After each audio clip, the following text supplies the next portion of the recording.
Indonesia dan Rusia telah menjalin kerjasama militer yang kuat sejak era Perang Dingin. Sejak 2007, kedua negara telah menandatangani perjanjian yang mencakup pengadaan senjata, pelatihan militer, dan pertukaran teknologi pertahanan.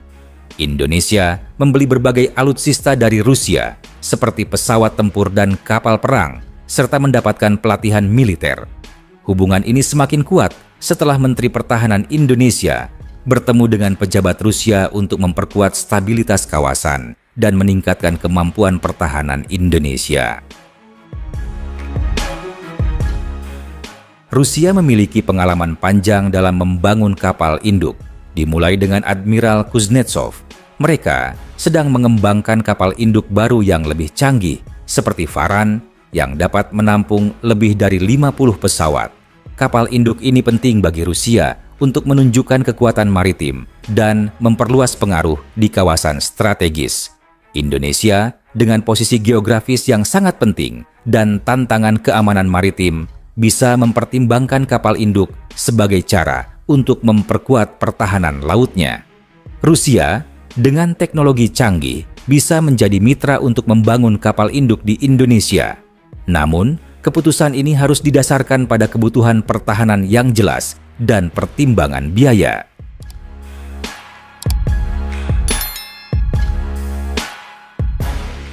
Meskipun Indonesia telah memiliki berbagai alutsista canggih, seperti KRI Diponegoro, fregat, KRI Sultan Iskandar Muda, kapal perusak kawal, dan pesawat tempur F-16.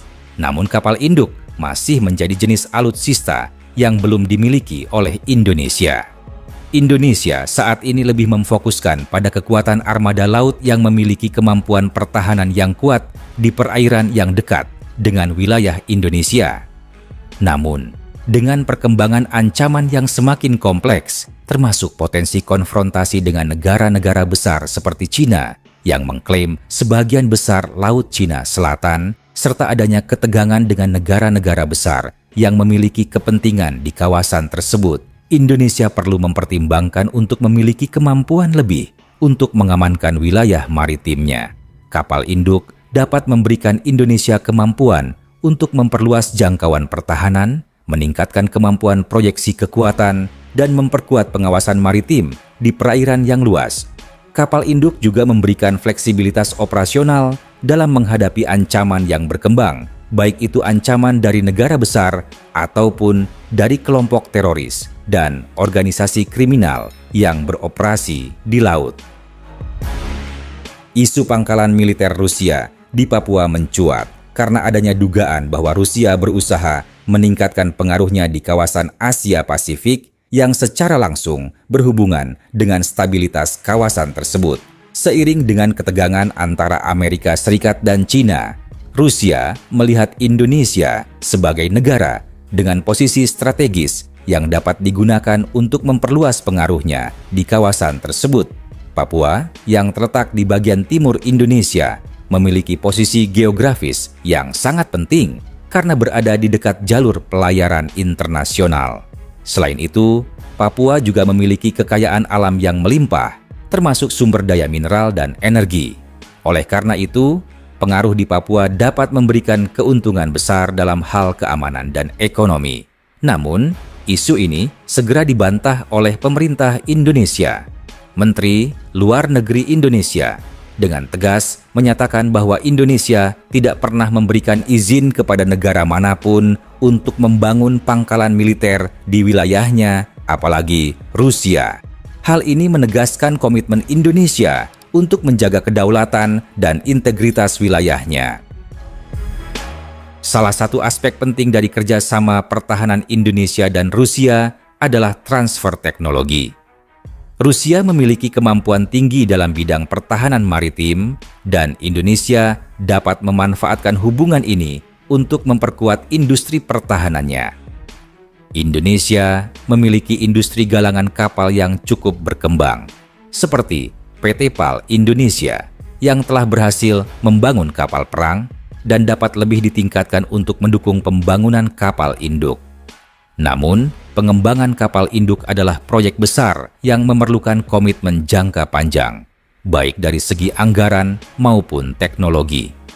Pembangunan kapal induk modern memerlukan investasi yang sangat besar, baik dalam hal riset, pembangunan kapal, serta pelatihan personel.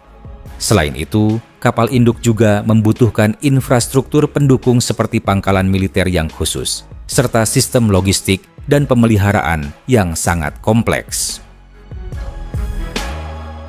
Bagi Indonesia, keputusan untuk membangun kapal induk harus dipertimbangkan dengan sangat hati-hati. Selain faktor anggaran yang besar, Indonesia juga harus memastikan bahwa kapal induk tersebut dapat digunakan secara efektif dalam konteks pertahanan nasional. Indonesia harus mengevaluasi apakah pembangunan kapal induk benar-benar sebanding dengan kebutuhan pertahanan negara, serta apakah ada alternatif lain yang lebih sesuai dengan kebutuhan maritim Indonesia, seperti memperkuat armada kapal perang ringan dan kapal selam. Selain itu, Indonesia harus menjaga keseimbangan hubungan internasionalnya, mengingat dampak dari kehadiran kapal induk ini bisa memengaruhi hubungan dengan negara-negara tetangga, serta kekuatan besar seperti Amerika Serikat, China, dan Australia. Indonesia harus memastikan bahwa kebijakan pertahanannya tetap dalam kerangka kebijakan luar negeri bebas dan aktif yang tidak memihak satu negara pun. Keputusan Indonesia untuk memperkuat kapasitas pertahanan maritim dengan kapal induk harus didasarkan pada kajian yang matang, baik dari segi kebutuhan operasional, biaya, dan dampaknya terhadap stabilitas kawasan. Kolaborasi dengan Rusia dapat memberikan Indonesia akses ke teknologi pertahanan mutakhir. Tetapi Indonesia juga harus memastikan bahwa setiap langkah yang diambil sejalan dengan kepentingan nasional, kedaulatan wilayah, dan stabilitas regional. Pembangunan kapal induk bisa menjadi langkah strategis bagi Indonesia untuk memperkuat kemampuannya dalam menghadapi ancaman maritim yang semakin kompleks, tetapi itu harus dilakukan dengan penuh kehati-hatian dan perencanaan yang matang.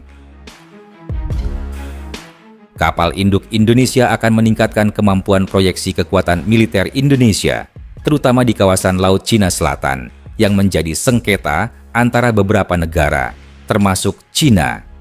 Kapal induk dapat menempatkan pesawat tempur Indonesia jauh lebih dekat dengan perairan yang sedang diperebutkan, memungkinkan Indonesia untuk melakukan patroli, pengawasan, dan operasi militer lebih efektif. Ini akan memperkuat kehadiran Indonesia di wilayah tersebut yang dapat memberikan rasa aman bagi negara-negara yang terlibat dalam sengketa.